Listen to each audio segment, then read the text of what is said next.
फिर शेयर करो सब जगह।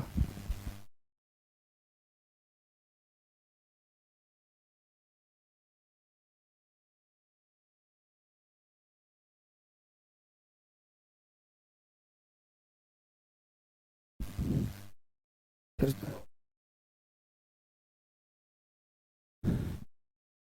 हेलो स्टूडेंट्स, तो किसी कारणवश टेक्निकली फॉल्ट हुआ, मुझे काटना पड़ा। एक बार फिर से सेशन से जुड़ जाइए सभी लोग, जितने लोग हैं प्लीज सेशन से फिर से जुड़ जाइए। टेक्निकली कुछ प्रॉब्लम आ जा रहा है। एक आध दिन आजकल मैं इसको दूर करने की कोशिश मैं कर रहा हूँ। एक बार सेशन को लाइक कर दीजिए, सेशन को शेयर कर दीजिए, जितने भी ग्रुप है सेशन को शेयर कर दीजिए सारे ग्रुप में फिर से। और एक बार सेशन से जुड़ जाइए फिर से लोग, जितने भी लोग हैं सेशन से एक बार फिर से जुड़ जाइए, जल्दी से जुड़ जाइए।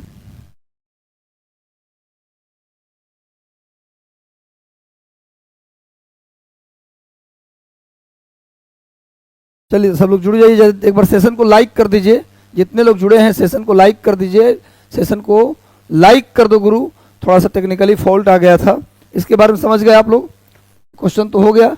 आगे सेकंड नंबर क्वेश्चन, ब्रिटिश सरकार ने भारत पर सीधे शासन करना कब प्रारंभ किया? ब्रिटिश सरकार ने भारत पर सीधे शासन करना कब प्रारंभ किया? चलिए, कुछ नहीं हुआ, एक्चुअली टेक्निकली साउंड जो है ना, वो साउंड एक टेक्निकली फॉल्ट के कारण बंद हो गया था, तो दोबारा सेशन को शुरू किए हैं। एक बार सेशन को लाइक कर दो गुरु, जितने लोग जुड़े हैं सेशन को लाइक कर दीजिए, लाइक कर दो। 64 लोग जुड़े हैं, 64 लाइक तुरंत हो जाना चाहिए। और कैसा लगता है सेशन, एक बार बताइए। चलिए, तो ब्रिटिश सरकार ने भारत पर सीधे शासन करना कब प्रारंभ किया, ये प्रश्न है। तो गुरु देखिए, मैं बता दूं कि जब भारत में ब्रिटिश आए तो उस समय एक कंपनी बनाकर भारत आए, व्यापारिक कंपनी, जिसका नाम था ईस्ट इंडिया कंपनी।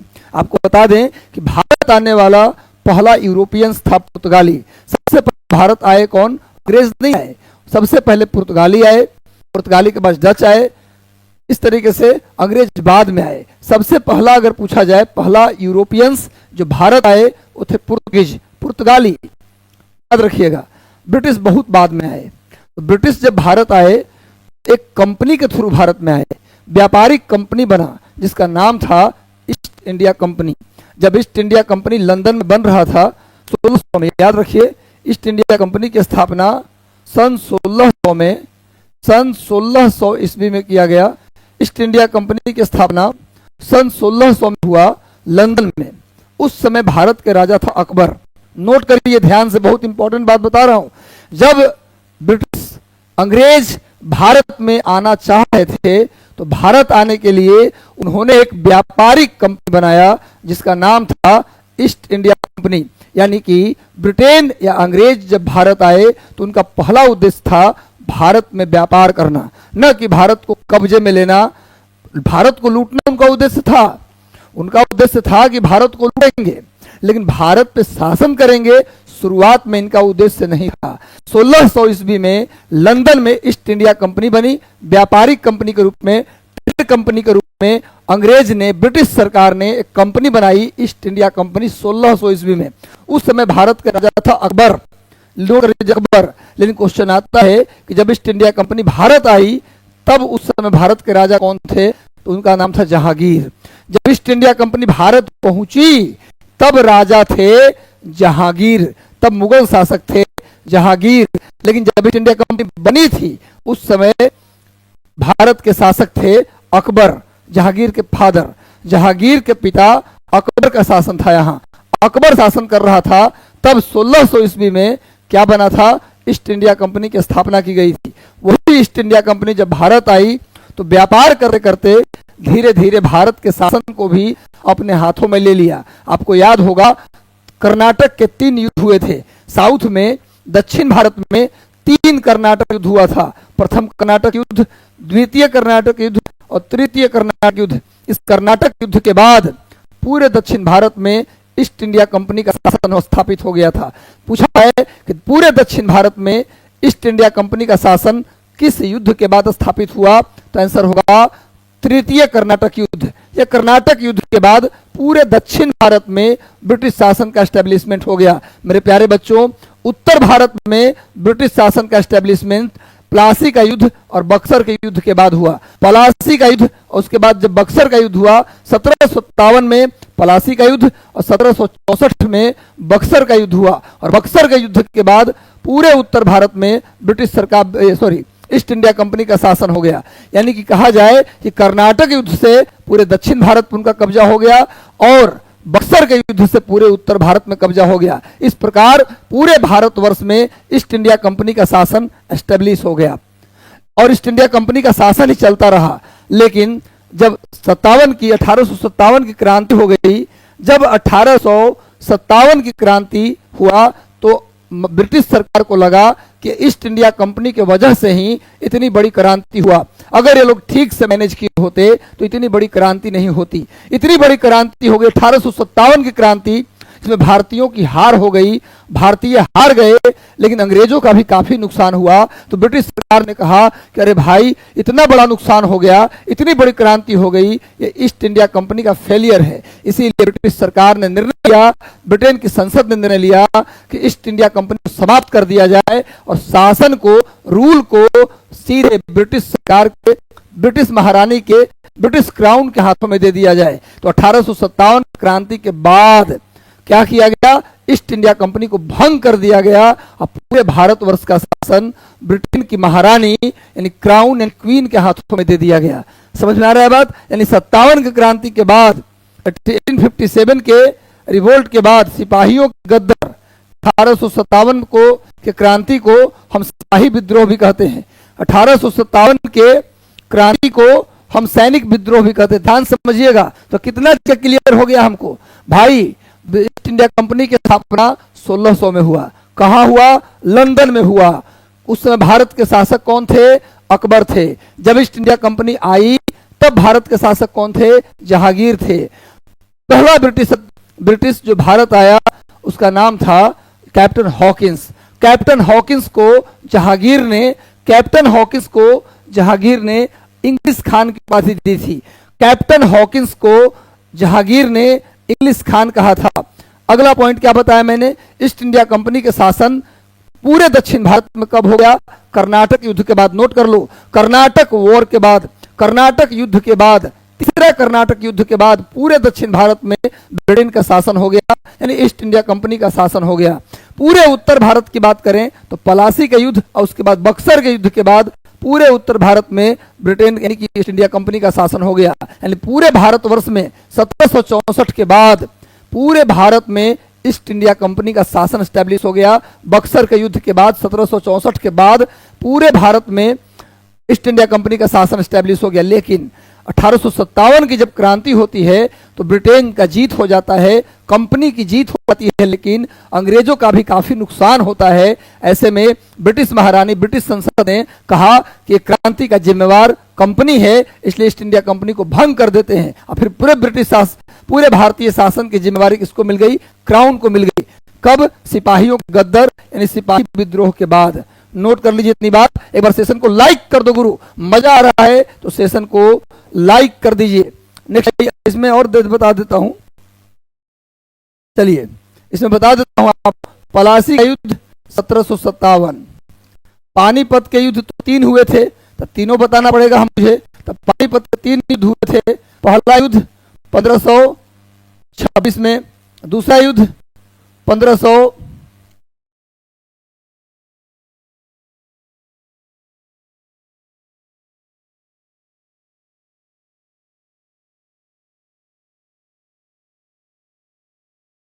1556 में,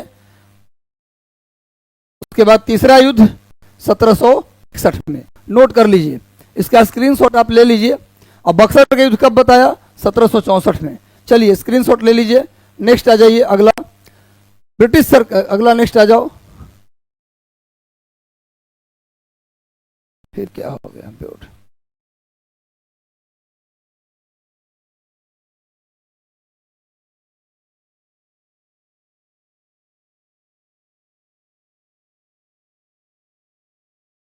कौन सा है इसमें? ये वाला पीडीएफ, ये वाला, ये ए, ऐसे काहे उलझ जाता है? हैं? अच्छा, प्ले करना है।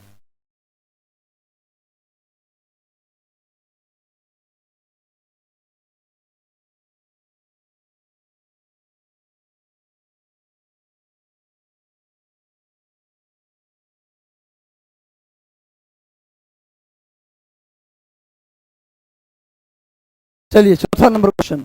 1857 विद्रोह के दौरान भारत के गवर्नर जनरल कौन? सेशन को लाइक कर दो जितने लोग जुड़े हैं। 57 के विद्रोह के दौरान भारत के गवर्नर जनरल कौन थे? नोट कर लीजिए। 57 के विद्रोह के दौरान भारत के गवर्नर जनरल थे कौन? एक मिनट रुको, फिर तो आ गया। 57 के विद्रोह के दौरान भारत के गवर्नर जनरल कौन थे? Lord Canning. Lord Canning Bharat के गवर्नर जनरल थे जब 57 का विद्रोह हुआ था। लिख लो, ये वही कैनिंग है। नोट करो पूरी बात कैनिंग के बारे में। ये वही कैनिंग है जिसके समय में भारत का पहला बजट पेश किया विल्सन ने। नोट करो, ये वही कर्जन है जिसके समय विल्सन नाम के अर्थशास्त्री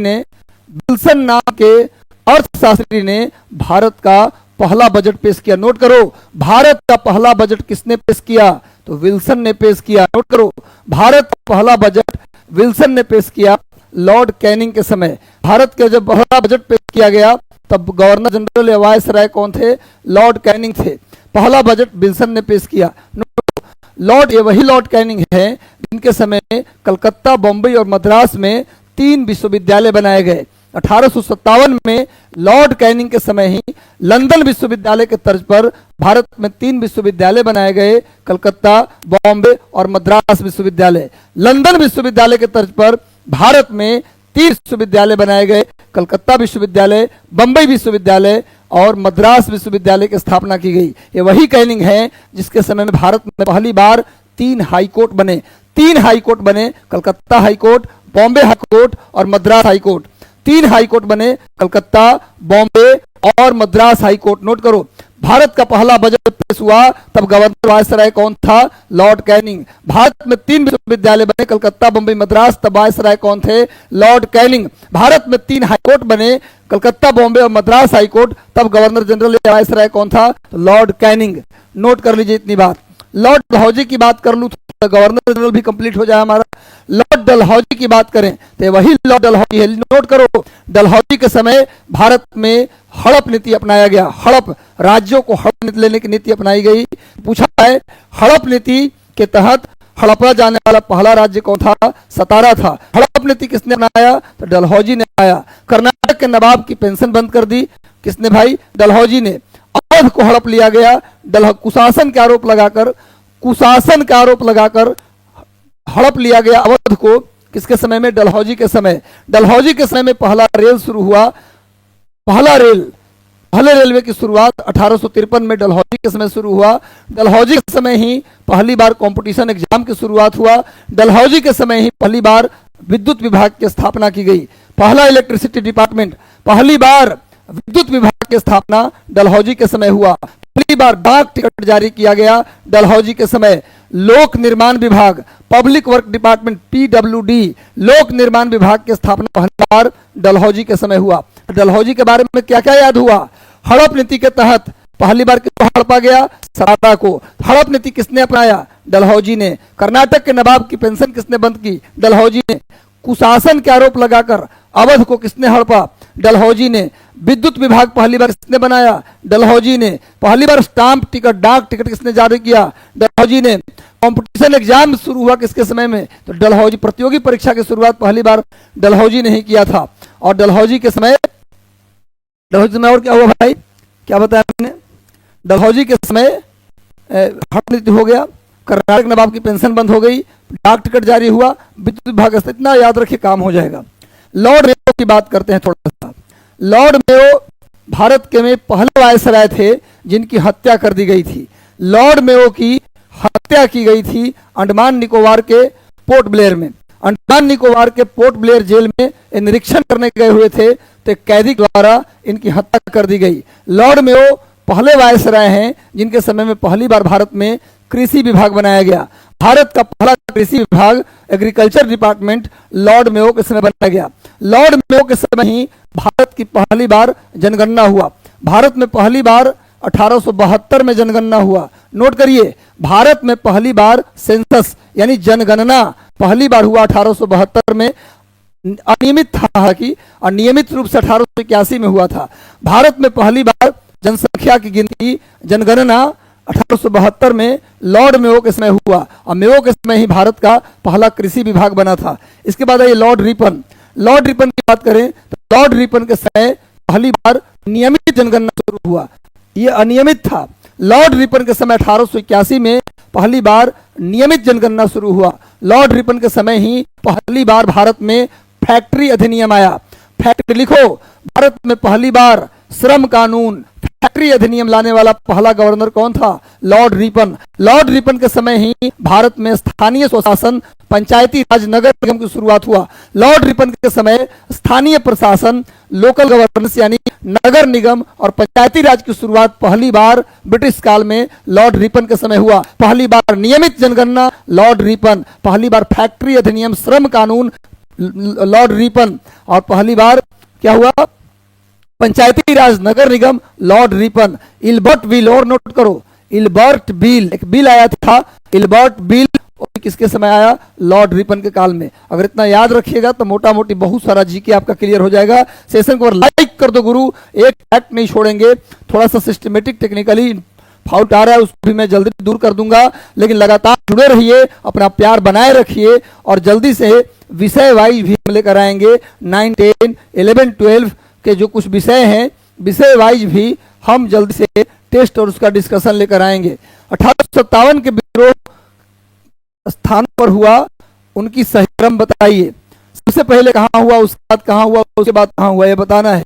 57 का विद्रोह सबसे पहले 57 में जो विद्रोह हुआ उसमें सबसे पहले बैरकपुर, उसके बाद मेरठ, उसके बाद दिल्ली और उसके बाद झांसी। सबसे पहले हो जाएगा 4, उसके बाद 2, उसके बाद 3, उसके बाद 1।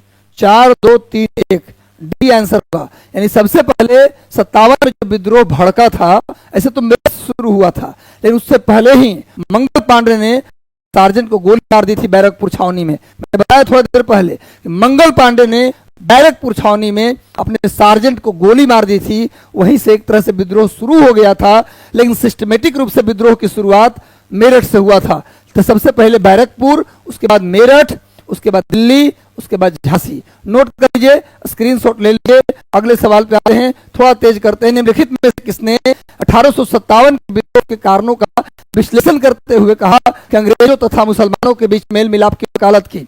1857 के विद्रोह के बाद कौन ऐसे व्यक्ति थे जिसने कहा कि ब्रिटिश सरकार को मुसलमानों से मेल मिलाप कर लेना चाहिए? क्योंकि आपको पता होना चाहिए कि हिंदू भाई और मुस्लिम भाई दोनों कंधा से कंधा मिलाकर अंग्रेजों के छक्के छुड़ाए थे। क्योंकि मैंने जब 57 क्रांति का नेतृत्व करता आपको बताया है, उसमें कई मुसलमानों के नाम भी लिए मैंने, जैसे बताया था पटना से पीर अली, गया से करीम अली, इलाहाबाद से लियाकत